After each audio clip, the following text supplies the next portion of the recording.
take an MP's recommendation to get a BSNL line in your house. I'm not giving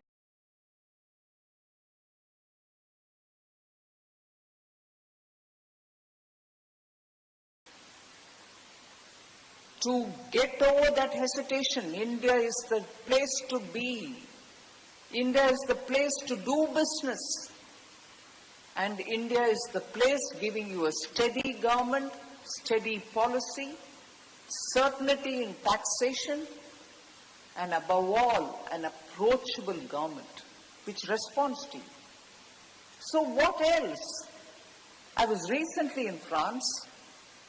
The entrepreneurs there met me and said they would want to link with India's MSMEs. The ambassador, Indian ambassador in France, told me that, ma'am, we'll have to devise a way in which our entrepreneurs and French entrepreneurs can work together. You should be approaching, you young entrepreneurs, this particular organization, the WiFi, is it? WiFi, WiFi, should, I'm telling you, contact the Indian ambassador in France and say, get all the French entrepreneurs to come here, we are willing to meet them. You can say so many more things to them, and of course hear them.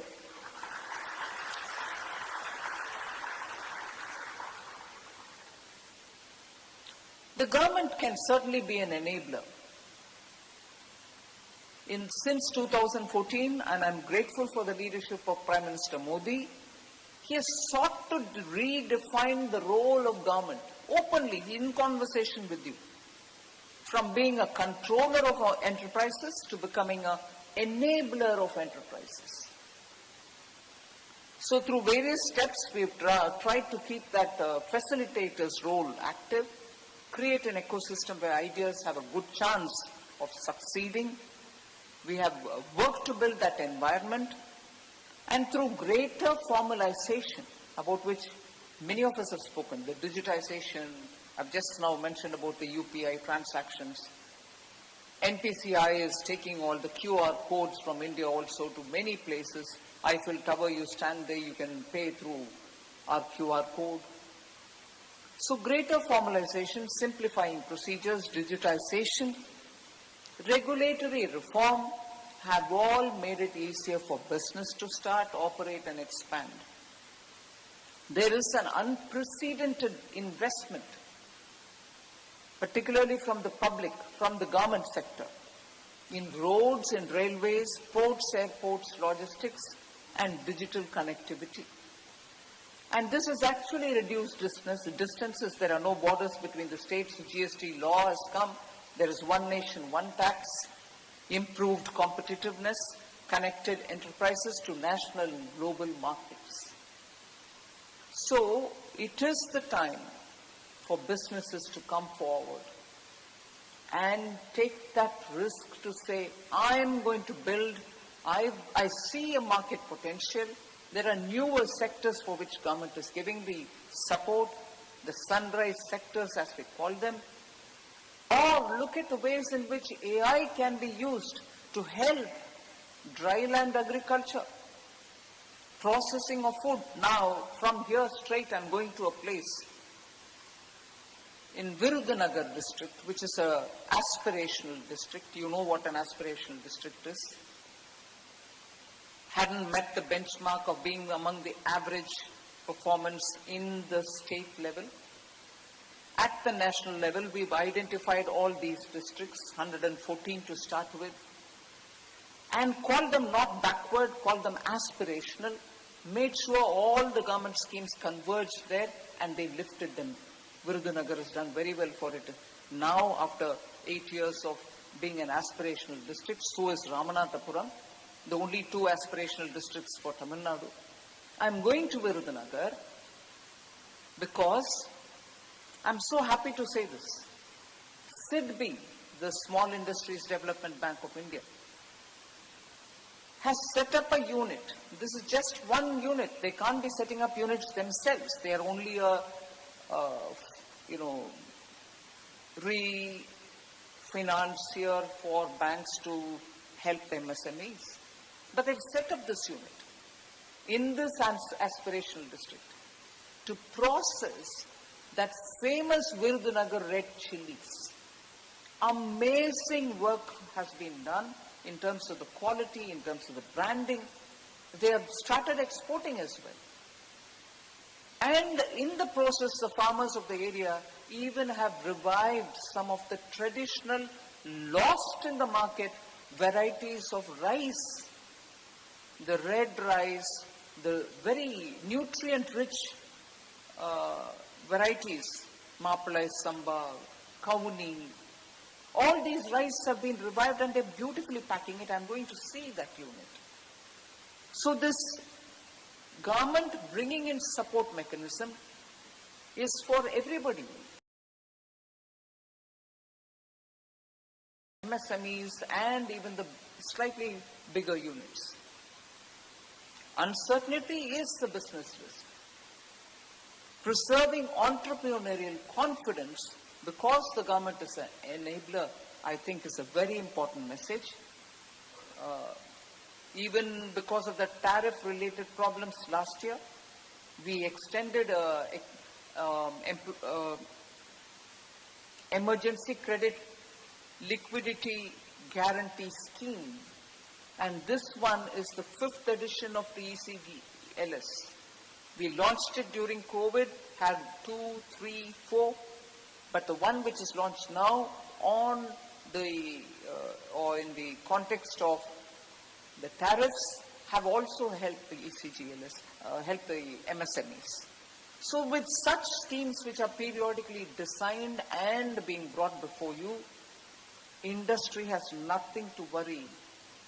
To wonder if the government is going to be supportive or not. We are supportive, we are tailor-making schemes to support industry. So I want you to come out and be ready to take up, widen your scope, contribute to the state in which you are present, make sure all of us put together, take India to Vikasit Bharat 2047.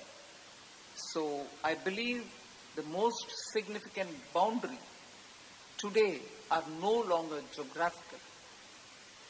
Technology has made markets accessible. Capital is willing to flow freely across borders where good ideas exist. And knowledge is more widely available now. Like the way I said earlier, it's on your phone. So boundaries that remain are often those we impose for ourselves, on ourselves. It is our own hesitation which is the boundary. So entrepreneurship beyond boundary is entrepreneurship beyond your own hesitation. Fear of failure is not something which you can justify. Today you can, one, you don't fail. Two, if you fail, you move further. There is opportunity even beyond that. So the temptation to think only in terms of valuation instead of value creation will have to be overcome. So India needs entrepreneurs to aspire, continue creating values. Companies that invest in research and development, create intellectual property, mentor future entrepreneurs, and earn trust over decades. Again, I'm tempted to go back to Thiruvalluvar. He's such a versatile, ancient, thinker, scholar. I'm talking of take efforts, come forward. It is your hesitation you have to overcome. He says, it's not failure, it's the absence of effort, which is worrying. So what did he say? Muyarchi thiruvinai aakum. Muyatrinmai inmai puguthi vidu. So persistent effort is what is required to bring prosperity. But the absence of effort only brings in want, in the sense you will be sitting and wanting this, wanting that, and have nothing for yourselves. So don't let go the drive for making effort, seeing the result. I will have to refer again to Madurai before I conclude my speech. There is a famous ancient document called Madura Vijayam. It's a beautiful documentation of the history up to a certain period. In that, Madurai is destroyed and it has to be fought, it has to be won again. It records all that. Very many tragic instances happened where the temple was shut, worship was stopped, destruction all over. Several millennia before that, there was destruction because of injustice met in the Kannagi Kovalan episode. Kannagi stands on one of the hillocks around here, Pasumalai, and she burns the whole town except for children, cow and so on. Madurai revived after that. Similarly, due to the invasions which happened in the last 1,000 years or even more, Madurai again was defeated. It was thrashed down. But there was this king of Vijayanagara, Kumara Kampanna, as a person born in this town, as a person belonging to the state, and a person who strongly believes in reviving ourselves, re-energizing ourselves. I will have to leave this thought with you all. In Madura Vijayam, Ganga Devi, who's the wife of Kumara Kampanna. Kumara Kampanna is the Vijayanagara king. He comes to Tamil Nadu, he comes to Madurai. He restores Madurai. In this era, we need to remember these artificial lines of, oh, you are so and so, you are so and so, you are that, you are not a Tamil. Kumara Kampanna came to save Madurai. And his wife Ganga Devi did not look at it negatively or did not say, oh my God, this desperate city, it's already thrashed, it's down in ashes. Look at the way it is, the invasion has finished the city. She actually celebrates the renewal of its confidence and purpose. Ganga Devi saw Madurai in its true spirit. And she says the renewal of its confidence and the purpose for which they have to stand up. She recognizes that. I'm purposely quoting this because Madurai has always stood for that kind of enduring perseverance, pursuing further. No challenge can defeat us further. Someone or some others will be together with us and we'll grow. You young entrepreneurs in India today, where so much of effort is happening to lift India, where so much effort is happening to lift India from that kind of a disbelief. No, India cannot rise. Oh no, this is how we are. This is how we Indians are. We only believe in Jugaad. We don't do much. No. Today, India is at a reckoning position. I was in France, I told you, there was an institution called ITER, I-T-E-R.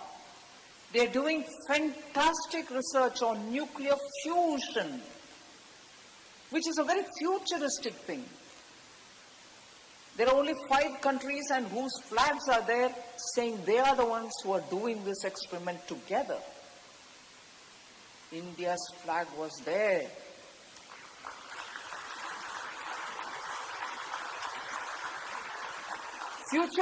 Fusion technology in nuclear world is still very far away. We didn't say, no, yeah, we won't be able to do, it's all right, somebody's doing it. No, we went and pitched there. We are involved there. L&T's engineers are working in giving those huge futuristic fusion technology related nuclear weapon instruments. India is there. Research. India sent missions to Antarctica. India went to the moon, the South Polar Moon. where no one has set foot before us. Extraordinary achievements are being made now. Won't you want to be part of it? Won't you want to contribute to it? Won't you want to be seen as that India which doesn't wait for result of today, but looks at opportunities where we can take this country boldly? So, I don't want to take more of your time. Build boldly, build responsibly, build for India, build for the world, but above all, build for generations which are yet to come. Amidst all the stories that I've told you about the suffering, about the defeat, about the loss, we have revived ourselves each time. And revival is in the hands of the young. Revival is in the hands of those who see those great sacrifices which have been made, and it is for us to take it up and build this country for future generations which are yet to come. So, Varga Bharatam, Varga Tamilagam.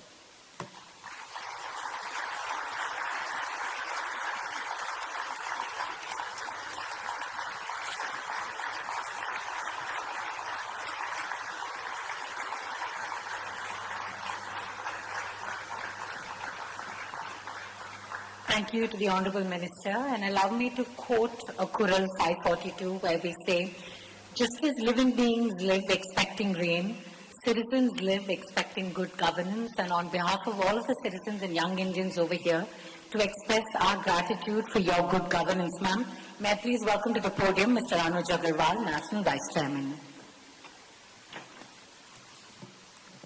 Honorable Finance Minister Srimati Sitaramanji, Director General Mr. Chanjit Banerjee, CII Chairman of Tamil Nadu Mr. Ravi Purushottam, our National Chair Arun Rathore, friends from CII, YI, dignitaries, ladies and gentlemen.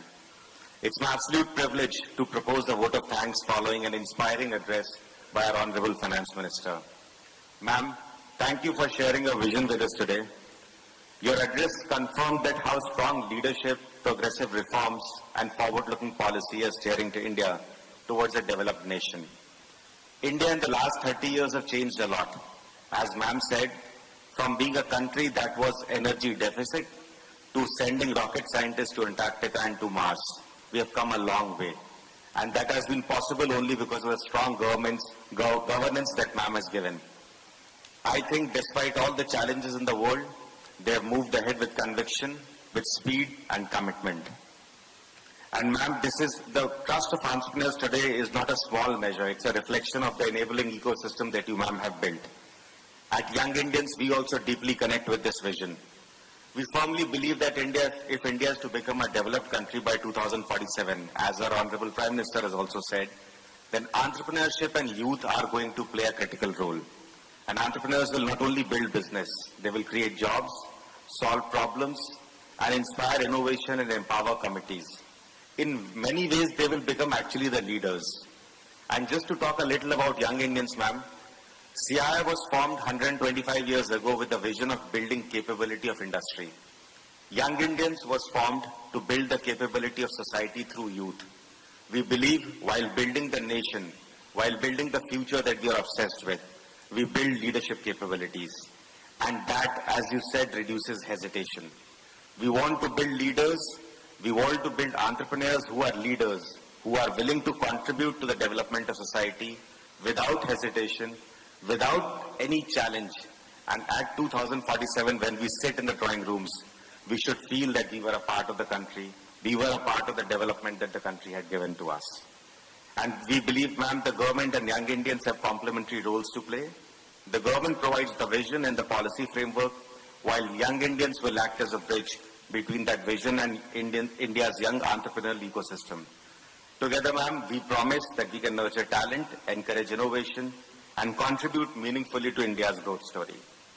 Ma'am, your presence today is deeply encouraging. It reflects your commitment to India's entrepreneurial future, but also validates that you truly believe in young Indians. And finally, before I conclude, I would also like to extend my thanks to Mr. Chanjit Banerjee, the man who in 2002, when the conversation about youth was very new, when it was very nascent, he was the one who thought about this program, who nurtured it for the last 25 years. This is the 25th year of Young Indians that we will be celebrating next year. So thank you so much for believing in that. And on behalf of Young Indians, I extend my heartfelt gratitude for taking time, ma'am, out of a busy schedule. Thank you for the inspiring words and guidance, your continued commitment to building entrepreneurial and developed India. Nandri, thank you.